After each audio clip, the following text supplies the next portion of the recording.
You want me to… what?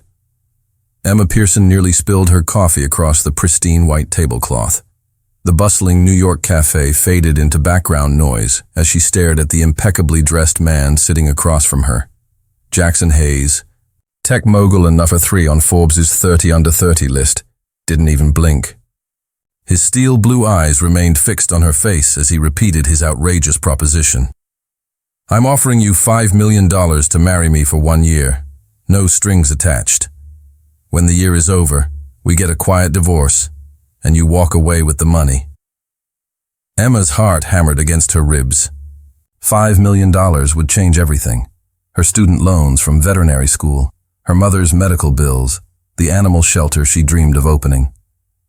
But marriage to a complete stranger? A stranger whose face regularly appeared on business, magazines and tech blogs? This is insane, she whispered, gripping her mug so tightly her knuckles turned white. Why would you even… My grandmother, Jackson interrupted, straightening his already perfect tie. She's dying. Her final wish is to see me settled down before she goes. According to her will, I can only inherit control of Hayes Technologies if I'm married. So find someone else, Emma hissed, glancing around to make sure no one was listening. Someone from your, social circle? Jackson's perfectly composed facade cracked slightly as he ran a hand through his dark hair. Everyone I know would want more than money. They'd want shares in the company, a permanent position on the board, publicity. He leaned forward. I need someone with no connections to my world. Someone honest. And you think I'm honest because you're the only veterinarian who told me my cat wasn't sick last month when 3 other vets tried to sell me unnecessary treatments. You lost money by being truthful. Emma remembered him now, the rushed man in the expensive suit who'd brought in a perfectly healthy Maine Coon for a fourth opinion. She'd sent him away with advice to switch cat food brands. No wonder he'd looked familiar. This is crazy, she repeated, but weaker this time. 1 year, Jackson said, sliding a business card across the table. Think about it. Call me when you decide. As he stood to leave, Emma caught his sleeve. Wait, why did you really choose me? The truth. Something flashed in his eyes. Vulnerability, perhaps. But it disappeared as quickly as it had come. Because when you talked about that cat, it was the first time in years I've seen someone care about something more than what I could give them. He walked away, leaving Emma staring at the card in her trembling fingers. $5 million. 1 year of her life. How hard could it be? And you actually said yes? Olivia's eyes widened as she paced around Emma's tiny apartment kitchen. Emma nodded, still dazed 3 days after signing the contract. $5 million, Liv. I'd be insane not to. No, sweetie. You're insane. Because you did. Olivia collapsed into a chair. You're marrying a billionaire tech mogul you've met exactly twice. Once when he brought in his cat, and once when he proposed this ridiculous arrangement.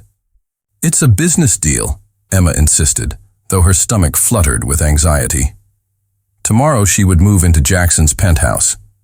They would begin getting to know each other before their wedding in 2 weeks. The timeline was aggressive because Jackson's grandmother had taken a turn for the worse. Well, your business partner is all over Twitter today, Olivia said, sliding her phone across the table. Emma's heart sank as she read the headline. Hayes Tech Heir Engaged. Who is the mystery woman who captured New York's most eligible bachelor? Her phone buzzed. Jackson. Meet me at Central Park, West Entrance, now. 30 minutes later, Emma found him sitting on a bench, wearing sunglasses and a baseball cap in a poor attempt at disguise. The press is already digging, he said without preamble. I need to know if there's anything they might find. About me? Emma laughed nervously. I'm not exactly scandal material. Everyone has secrets. I once stole a candy bar when I was 8. I still feel guilty about it. A smile tugged at the corner of his mouth, the first she'd seen. Remind me never to play poker with you. Your face gives everything away. They walked through the park, Jackson growing increasingly frustrated as photographers spotted them. Finally, he pulled her into a secluded garden. This isn't working. They need to believe we're actually in love. He ran a hand through his hair, disrupting its perfect style. Maybe because we have the chemistry of two strangers, which is exactly what we are, Emma pointed out. We need a story, something believable. Jackson paced. How about we met when I brought in my cat? That's actually true. And I was so impressed by your integrity that I asked you out. Emma crossed her arms. That's boring. Nobody would believe you fell for someone like me. Jackson stopped pacing and looked at her, really looked at her, for perhaps the first time. What do you mean, someone like you? Oh, come on. You date supermodels and socialites. I wear scrubs covered in pet hair most days. Something shifted in his expression. Maybe that's exactly why I fell for you. His voice softened. Maybe I'm tired of people who only see dollar signs when they look at me. For a moment, Emma couldn't breathe. Was he acting? Or was there truth behind those words? A photographer's shout broke the spell. Jackson's gaze snapped away. We should go, he said. Suddenly all business again. The wedding planner is meeting us tomorrow. As he walked ahead, Emma realized with dawning horror that their fake relationship might become complicated in ways neither of them had anticipated. Because for just a moment, she'd seen something real in Jackson Hayes, something that made her heart beat faster than any $5 million contract ever could. 3 months into their arrangement, Emma found herself in the surreal position of hosting a dinner party in their penthouse. She moved effortlessly among New York's elite, asking about children and vacation homes as if she'd been doing it her entire life. Jackson watched her from across the room, his expression unreadable. The wedding had gone according to plan, small, elegant, convincing. His grandmother had attended via video call, her joy evident even through the screen. Hayes Technologies was now securely under Jackson's control. As the last guests departed, Emma kicked off her heels with a groan. How do people wear these torture devices all night? Jackson loosened his tie. You were amazing. Even Blake didn't suspect anything. Your best friend? I thought he knew. No one knows. Jackson poured 2 glasses of water. The fewer people who know the truth, the better. Emma accepted the glass, their fingers brushing. The electricity between them was becoming harder to ignore with each passing day. Living together, attending events together, presenting themselves as the perfect couple, the lines between pretend and reality had begun to blur. 9 more months, she said, more to remind herself than him. Jackson's phone rang. His face paled as he answered. We'll be right there. What is it? Emma asked as he hung up. My grandmother. We need to go to the hospital.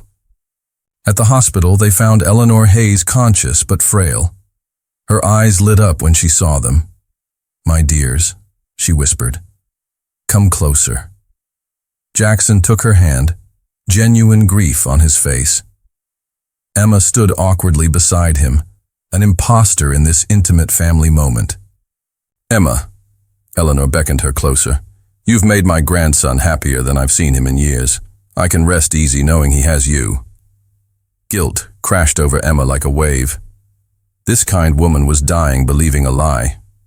She glanced at Jackson, expecting to see the same tension, but instead found him looking at her with an expression that made her heart stop. After Eleanor fell asleep, they walked silently to the hospital garden. I can't do this anymore, Emma finally said.